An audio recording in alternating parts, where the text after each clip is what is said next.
नमस्कार दोस्तों, तो आज हम आ चुके हैं स्टैटिक जीके की एक और क्लास लेके। लास्ट लेक्चर में हमने डिस्कस किया था अवार्ड्स एंड ऑनर्स के बारे में, तो एक क्लास हमारी वहाँ पे कंप्लीट हो चुकी है। आज हम उसका आगे नेक्स्ट पार्ट कंटिन्यू करेंगे। हम यहाँ पे स्टैटिक भी कर रहे हैं, प्लस आपके करंट में अगर हम 2026 में करंट में कोई अवार्ड मिले हैं किसी को तो वो भी साथ में डिस्कस कर रहे हैं, या फिर अगर 2026 के अभी कोई अवार्ड्स अनाउंस नहीं हुए हैं आपके तो हम 2025 के भी डिस्कस कर रहे हैं साथ में। तो इस तरह से हमारा स्टैटिक प्लस करंट हम दोनों ही यहाँ पे इस पोर्शन में कंप्लीट कर रहे हैं। तो चलिए स्टार्ट करते हैं अपना आज का लेक्चर। तो आज का हमारा जो फर्स्ट अवार्ड रहने वाला है वो है आपका नोबेल प्राइज़। ठीक है, आप सबने इसके बारे में सुना होगा, नोबेल प्राइज़ के बारे में। ठीक है, नोबेल प्राइज़ आप सबको पता होगा कि जो अल्फ्रेड नोबेल थे उनकी याद में दिया जाता है। ठीक है, अल्फ्रेड नोबेल की याद में दिया जाता है और 1901 से ये स्टार्ट हुए हैं अवार्ड देना, और हर साल 10 दिसंबर को ये अवार्ड हर साल दिए जाते हैं। ठीक है, वेरियस फील्ड्स में दिए जाते हैं। आपके 6 फील्ड्स में जो आपके नोबेल प्राइज़ हैं वो लोगों को दिए जाते हैं। उसमें जो 6 फील्ड्स हैं आपकी वो हैं physics, chemistry, medicine, peace, literature और इकोनॉमिक्स। ठीक है, तो सबसे लास्ट में इसमें जोड़ा गया था इकोनॉमिक्स को 1968 में ऐड हुआ है आपका इकोनॉमिक्स। ठीक है, तो इस तरह से 6 क्षेत्र में आपके नोबेल प्राइज़ दिए जाते हैं। स्टार्टिंग 1901 से हुई है। ठीक है, 10 दिसंबर को हर साल ये प्राइज़ दिया जाता है अल्फ्रेड नोबेल की याद में। इन्हीं के नाम पे भी इसका नाम पड़ा है नोबेल प्राइज़। ठीक है, और ये जो अल्फ्रेड नोबेल थे ना, इनको मौत का सौदागर भी कहा जाता था। मौत का सौदागर। ठीक है, ये इनको हम कह सकते हैं कि एक टाइप की उपाधि इनको मिली थी, इस नाम से भी इनको जाना जाता था। ठीक है, अच्छा, अब नेक्स्ट क्वेश्चन बनता है कि ये दिए कहाँ दिए जाते हैं, कहाँ पे ये सेरेमनीज होती हैं। तो ये दिए जाते हैं आपके स्टॉकहोम में। कहाँ पे दिए जाते हैं ये? स्टॉकहोम में। स्टॉकहोम। ठीक है, स्टॉकहोम है आपकी स्वीडन की कैपिटल। ठीक है, स्वीडन की कैपिटल क्या है आपकी? स्टॉकहोम। वहाँ पे हर साल ये प्राइज़ दिए जाते हैं। ठीक है, क्यों? क्योंकि जो आपके अल्फ्रेड नोबेल थे ना, ये थे स्वीडन से। कहाँ से थे ये? स्वीडन से, और स्वीडन की कैपिटल है स्टॉकहोम। इसीलिए हर साल 10 दिसंबर को स्टॉकहोम में जो है आपकी नोबेल प्राइज़ की सेरेमनी होती है। वहाँ पे ये अवार्ड जो भी नॉमिनेट होता है उसको दिए जाते हैं। सिर्फ एक प्राइज़ है आपका जो आपके स्टॉकहोम में नहीं दिया जाता है, और वो है आपका नोबेल पीस प्राइज़। ठीक है, नोबेल पीस प्राइज़। ये जो पीस प्राइज़ है ये दिया जाता है ओस्लो में। कहाँ पे दिया जाता है ये? ओस्लो में। ठीक है, और नॉर्वे इसको देता है। नॉर्वे की कैपिटल है ओस्लो। ठीक है, किसकी कैपिटल है? ओस्लो, नॉर्वे की। नॉर्वे के द्वारा ही दिया जाता है नोबेल पीस प्राइज़। ठीक है, तो हमने क्या पढ़ा? अल्फ्रेड नोबेल जो थे उन्हीं के नाम पे इस प्राइज़ का नाम पड़ा, उन्हीं की याद में ये प्राइज़ दिया जाता है। ये थे खुद स्वीडन से। स्वीडन की कैपिटल है आपकी स्टॉकहोम। तो सारे प्राइज़ दिए जाते हैं आपके स्टॉकहोम में हर साल 10 दिसंबर को।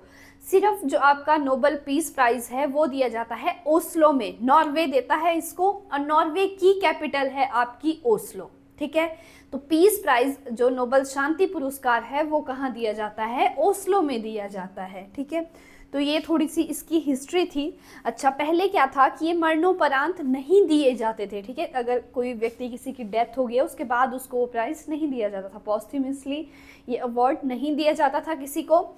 बट आपके 1974 के बाद क्या हुआ? आफ्टर डेथ भी ये प्राइज़ दिए जाने लगे। इससे पहले मरणोपरांत नोबेल प्राइज़ किसी को नहीं मिलता था। 1974 के बाद फर्स्ट टाइम ये मरणोपरांत दिए जाने लगे। ठीक है, और आपके जो महात्मा गांधी थे वो 5 बार नॉमिनेट हुए थे नोबेल पीस प्राइज़ के लिए, और जिस साल उनकी डेथ हुई थी उस साल किसी को भी नोबेल पीस प्राइज़ नहीं दिया गया था। ठीक है, तो ये थोड़ा सा याद रखेंगे। अगर हम भारतीय की बात करें कि पहले भारतीय कौन थे इसको नोबेल प्राइज़ को पाने वाले, ठीक है। फर्स्ट इंडियन जिनको नोबेल प्राइज मिला हुआ है वो थे 1913 की ये बात है, ठीक है। वो थे आपके रविंद्रनाथ टैगोर, ठीक है। गीतांजलि करके एक इनका बुक थी, उसके लिए इनको दिया गया था ये साहित्य के क्षेत्र में, ठीक है। फर्स्ट इंडियन जिसको नोबेल प्राइज दिया गया है, ठीक है, किस क्षेत्र में? लिटरेचर, साहित्य के क्षेत्र में। नाम क्या था? रविंद्रनाथ टैगोर, और इनकी एक बुक थी गीतांजलि। तो स्पेशली उस चीज़ के लिए इनको जो है नोबेल प्राइज दिया गया है। 1913 की ये बात है। और अगर दूसरे व्यक्ति की हम बात करें तो थे सीवी रमन, ठीक है। सीवी रमन का नाम हमने बहुत बार पढ़ लिया है, ठीक है। सीवी रमन जो है आपके भारत रत्न से भी सम्मानित किए गए हैं। तो सीवी रमन को नोबेल प्राइज भी मिला हुआ है, ठीक है, फिजिक्स के क्षेत्र में। तो ये थे फर्स्ट जो जिनको मतलब फिजिक्स में मिला, ठीक है। तो शांति के लिए मदर टेरेसा वगैरह को मिला हुआ है, कैलाश सत्यार्थी, इस तरह से कुछ जो फर्स्ट रेसिपिएंट थे इसके नोबेल प्राइज के वो मैंने आपको बताए, ठीक है। अच्छा, इसके बाद यहाँ से बहुत इंपॉर्टेंट है आपके नोबेल प्राइज, यहाँ से करंट का क्वेश्चन बनता ही बनता है। मैं आपको बता दूं कि 2026 के जो नोबेल प्राइज मिलेंगे अभी वो अनाउंस अभी तक नहीं हुए हैं, तो हम अभी ऑब्वियसली उसको डिस्कस भी नहीं करेंगे। ये आपके अनाउंस होंगे अक्टूबर के आसपास। तो आप लोग अगर आपका तब तक एग्ज़ाम नहीं होता है तो आप एक बार ज़रूर चेक करेंगे, अक्टूबर के बाद अनाउंस हो जाएंगे कि किस किस को मिलेंगे। अभी तक ये अनाउंस नहीं हुए हैं 2026 के। तो मेरे पास जो यहाँ पे डाटा है वो है 2024 और 25 का, ठीक है। देखो कई बार ना करंट आपसे 2-2 साल पहले का भी पूछ लेते हैं, तो एटलीस्ट आपको 24 तक के तो जो इम्पॉर्टेंट चीज़ें हैं वो पता होनी चाहिए, ठीक है। तो 2024 के एक साइड को लिखे हैं मैंने, साथ में ही लिखे हैं 25 के, ठीक है। तो सबसे पहले डिस्कस करेंगे फिजिक्स के क्षेत्र में। फिजिक्स के क्षेत्र में 2024 की मैं बात कर रही हूँ। वो व्यक्ति जिनको की मिला हुआ है नोबेल प्राइज वो थे आपके जॉफ्री ई हिंटन और जॉन जे हॉपफील्ड। और एक और चीज़ मैं आपको बता दूं कि नोबेल प्राइज, जैसा कि भारत रत्न में हमने पढ़ा था कि एक टाइम में जो है आपके मैक्सिमम 3 लोगों को ये दिया जाता है, ठीक है। पर लास्ट जो भारत रत्न मिला है 2024 का है, तो उसमें 5 लोगों को मिला है, तो वो थोड़ा सा कॉन्फ्लिक्ट था, ठीक है। तो इसमें भी सेम मैक्सिमम अगर हम बोलें तो 3 लोगों को, और मिनिमम 1 भी हो सकते हैं, ऐसा नहीं है कि 3 ही होंगे, ठीक है। अगर एलिजिबल नहीं है, ठीक है, 3 कैंडिडेट इस अवार्ड के लिए एलिजिबल नहीं है तो ज़रूरी नहीं है कि 3 ही चाहिए, ठीक है। तो वो 1 को भी दे सकते हैं, 2 को भी दे सकते हैं, बट 3 से ज़्यादा नहीं दे सकते, मैक्सिमम 3 लोग, ठीक है। तो हम बात कर रहे थे फिजिक्स के क्षेत्र में 2024 के, तो वो हैं जॉफ्री ई हिंटन और जॉन जे हॉपफील्ड। सेम अगर फिजिक्स में ही 2025 की बात की जाए तो 3 लोगों को फिजिक्स के क्षेत्र में नोबेल प्राइज मिला हुआ है। वो है आपके जॉन क्लार्क, दूसरे हैं जॉन एम मार्टिनेज, और थर्ड है माइकल एच डेवोरेट, ठीक है। थोड़े से हो सकता है कि आपको इनके नाम याद करने में कोई डिफ़िकल्टी हो, तो आप उसके लिए कोई ट्रिक भी बना सकते हैं, ठीक है, उस तरह से आप याद कर सकते हैं। या जब हम इनको 3-4 बार अच्छे से प्रैक्टिस करेंगे तो हमें याद हो जाते हैं, इतने टफ नहीं होते हैं, ठीक है। स्टार्टिंग में लगता है कि बहुत टफ है, बट नहीं, हो जाता है, ठीक है। नेक्स्ट अगर हम बात करें पीस, शांति के क्षेत्र में 2024 में ये प्राइज़ मिला हुआ है निहोन हिंडक्यो को, ठीक है, एक ऑर्गेनाइजेशन है। और 25 में ये प्राइज़ मिला हुआ है मारिया कोरिना मचाडो को, इनको ये पीस प्राइज़ मिला हुआ है 2025 का। नेक्स्ट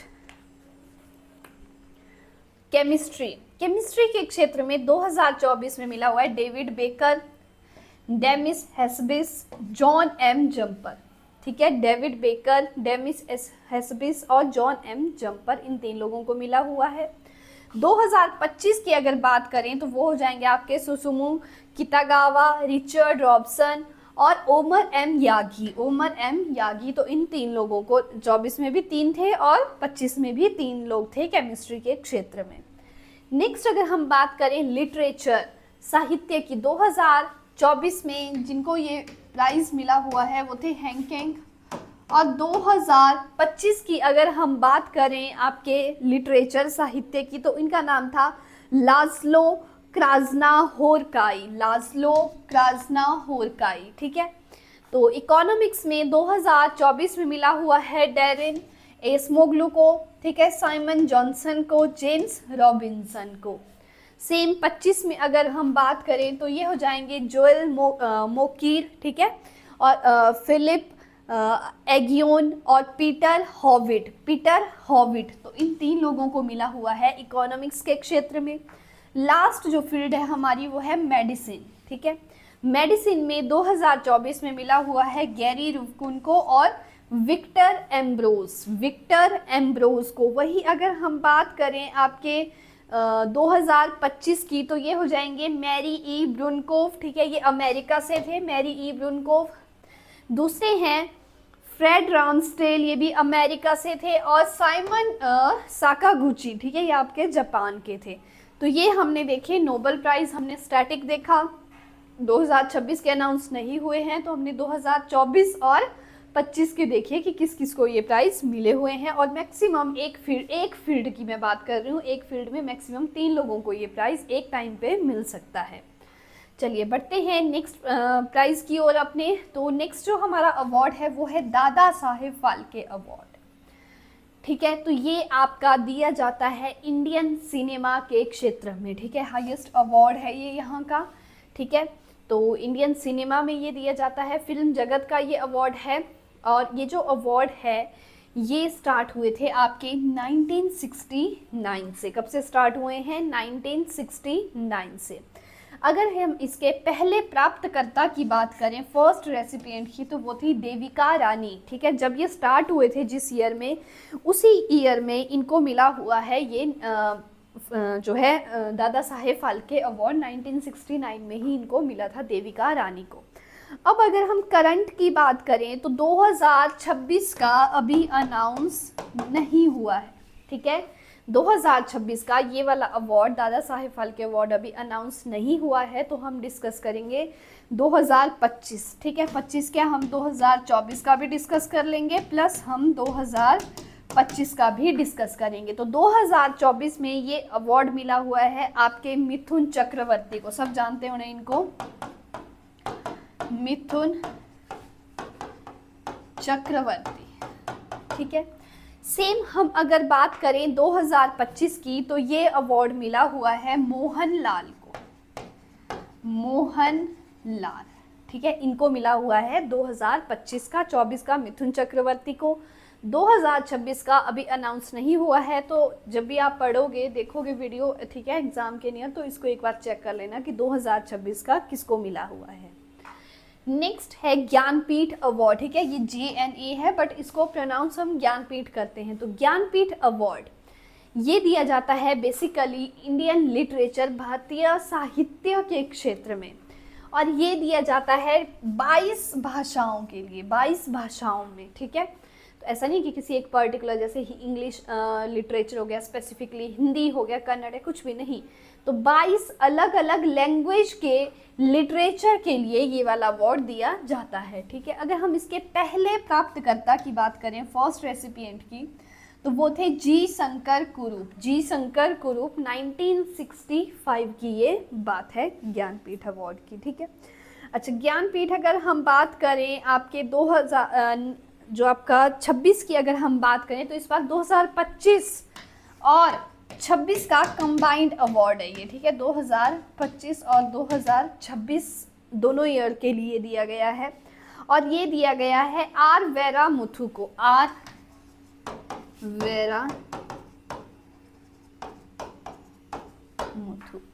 वेरा मुथु को ये अवार्ड दिया गया है। 2025 और 26 का कंबाइंड है ये। और ये जो आर वेरा मुथु हैं ये हैं आपके तमिल पोइट, ठीक है, पोइट्री करते हैं ये तमिल पोइट। इनको ये 2025 और 26 का कंबाइंड मिला हुआ है, R Vairamuthu. Next award Abel prize, बहुत इंपॉर्टेंट, एबल प्राइज आपका देखो, कई बार ना सिंपल फील्ड पूछ लेते हैं, ऐसा कि आपको करंट ही पूछा जाएगा या कुछ और, कई बार सिंपल पूछ लेते हैं कि ये जो पर्टिकुलर अवार्ड है ये कौन सी फील्ड में दिया जाता है, कौन से क्षेत्र में दिया जाता है। तो एबल प्राइज दिया जाता है मैथमेटिक्स के लिए, किस क्षेत्र में दिया जाता है, ये गणित के क्षेत्र में ये दिया जाता है। और ये जो एबल प्राइज है ये स्टार्ट हुआ है 2002 से, 2002 से ये प्राइज स्टार्ट हुआ है। और 2000 अगर हम फर्स्ट इंडियन अवॉर्डी की इसमें बात करें कि पहले भारतीय कौन थे इस अवार्ड को पाने वाले, तो ये बात है आपकी 2007 की, और ये अवार्ड मिला हुआ है श्रीनिवासा एस.आर. वर्धन। श्रीनिवासा एस.आर. वर्धन को 2007 में ये एबल प्राइज से सम्मानित किया गया है। पहले भारतीय थे ये, ठीक है, 2007 में इस अवार्ड को पाने वाले। तो अगर हम बात करें एबल प्राइज 2026 की, ठीक है, 2025 भी डिस्कस कर लेते हैं साथ में। 2026 की अगर हम बात करें तो ये अवार्ड मिला हुआ है गर्ड फाल्टिंग्स को, गर्ड फाल्टिंग्स, ठीक है, गर्ड फाल्टिंग्स को ये अवार्ड एबल प्राइज 2026 से सम्मानित किया गया है। और 2025 की अगर हम बात करें तो ये थे आपके मसाका काशीवारा, मसाका काशीवारा, और ये फर्स्ट जापानीज थे इस अवार्ड को पाने वाले, फर्स्ट जापानीज, ठीक है। तो 2025 मसाका काशीवारा और 2026 गर्ड फाल्टिंग्स, ठीक है। और मसाका काशीवारा आपके पहले जापानी थे जिनको एबल प्राइज से सम्मानित किया गया है। चलिए नेक्स्ट प्राइज, नेक्स्ट है ग्रैमी अवार्ड। ग्रैमी अवार्ड जो है आपका वो दिया जाता है म्यूज़िक इंडस्ट्री में। किस में दिया जाता है? म्यूज़िक इंडस्ट्री में। जैसे कोई बहुत पॉपुलर या बहुत फेमस सॉन्ग हो गया, कोई एल्बम रिलीज़ होती है गानों की, तो उस तरह से ये अवार्ड दिया जाता है ग्रैमी अवार्ड, ठीक है। बेसिकली किसमें? संगीत की फील्ड में, ठीक है, म्यूज़िक इंडस्ट्री में ये अवार्ड दिया जाता है। तो ये जो स्टार्ट हुए हैं ये ग्रैमी अवार्ड, ये स्टार्ट हुए हैं 1959 से, 1959 से। तो ग्रैमी अवार्ड अगर हम 2026, ठीक है, ग्रैमी अवार्ड 2026 की अगर हम बात करें तो ये दिया गया है बैड बनी, बैड बनी, और ये बनी है album of the year, album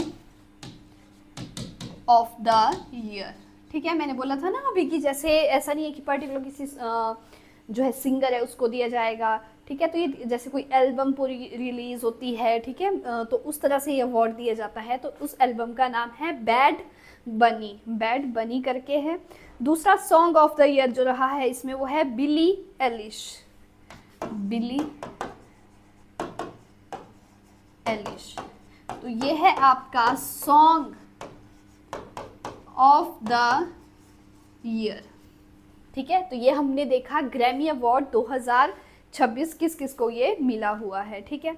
और अगर हम 2025 की बात करें तो ये बियॉन्स को मिला हुआ है, 2025 में बियॉन्स, ठीक है। ये था आपका album of the year, album of the year Beyoncé, ठीक है।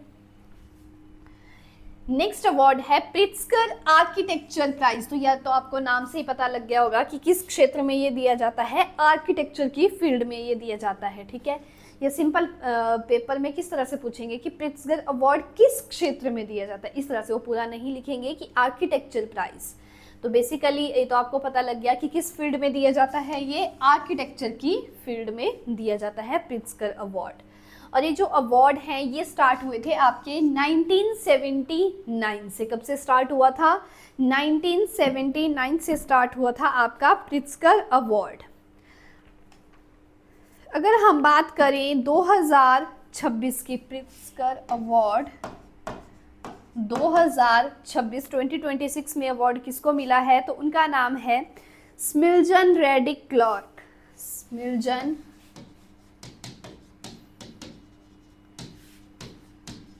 रेडिक क्लार्क, ठीक है, स्मिल्जन रेडिक क्लार्क, स्मिल्जन रेडिक क्लार्क। इस तरह से जब हम 3-4 बार इस चीज़ को पढ़ेंगे ना तो हमें खुद याद हो जाते हैं नाम, ठीक है, स्मिल्जन रेडिक क्लार्क।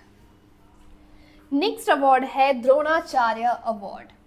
द्रोणाचार्य अवार्ड जो है ये दिया जाता है जितने भी आपके स्पोर्ट्स कोच होते हैं, ठीक है, अलग अलग जो स्पोर्ट्स होते हैं उनके जो कोच होते हैं, ठीक है, उनको उनकी आउटस्टैंडिंग परफॉर्मेंस के लिए दिया जाता है Dronacharya award. Dronacharya award start हुए थे आपके 1985 से। कब से स्टार्ट हुए हैं ये? 1985 से। तो द्रोणाचार्य अवार्ड जो है आपका बेसिकली अगर हम जैसे इसमें अर्जुन अवार्ड हो गए, ध्यानचंद हो गए, ठीक है, तो वो हम आगे डिस्कस करेंगे, ठीक है। तो 2026 का जो आपका द्रोणाचार्य अवार्ड है वो अभी अनाउंस नहीं हुआ है, तो इसको हम करंट में डिस्कस नहीं करेंगे, ठीक है। तो इसके बाद का जो है और भी स्पोर्ट्स के बहुत सारे अवार्ड्स हैं, तो वो हम जैसे आपका ये है अर्जुन अवार्ड है, ठीक है, तो ये दिया जाता है जिसकी भी बहुत अच्छा किसी ने उत्कृष्ट प्रदर्शन किया है खेल के क्षेत्र में, तो उसको दिया जाता है अर्जुन अवार्ड, ठीक है। और आपका ये स्टार्ट हुआ है 1961 से। कब से स्टार्ट हुआ है? 1961 से ये अवार्ड आपका स्टार्ट हुआ है। इसी में ही स्पोर्ट्स में ही आपका जो नेक्स्ट अवार्ड है वो है ध्यानचंद अवार्ड, ठीक है। तो ये भी आपके स्पोर्ट्स के ही क्षेत्र में दिया जाता है। मेजर ध्यानचंद की याद में दिया जाता है अवार्ड, उन्हीं के नाम पे इसका नाम रखा गया है ध्यानचंद अवार्ड। और ये स्टार्ट हुए थे आपके 2002 से। कब से स्टार्ट हुए थे? 2002 से, ठीक है। और जो है आपका नेशनल स्पोर्ट्स डे भी सेलिब्रेट किया जाता है 29 अगस्त को। नेशनल स्पोर्ट्स डे सेलिब्रेट कब किया जाता है? 29 अगस्त को, ठीक है। इनकी मेजर ध्यानचंद जी की जो है बर्थ एनिवर्सरी के रूप में इस दिन को मनाया जाता है। As a national sports day हम सेलिब्रेट करते हैं, ठीक है। तो ये कुछ आपके अवार्ड्स एंड ऑनर्स हमने डिस्कस किए, स्टैटिक डिस्कस किया, प्लस अगर किसी को करंट 2026 में अवार्ड मिल चुका है तो वो किया, और अगर किसी के अनाउंस नहीं हुए हैं तो वो हमने यहाँ पे डिस्कस नहीं किए हैं, उनका जस्ट हमने जो स्टैटिक पोर्शन है वही डिस्कस किया है। तो आज की हमारी क्लास यहीं पे एंड होती है, बाकी कंटिन्यू करेंगे नेक्स्ट लेक्चर के साथ। तब तक के लिए जय हिंद।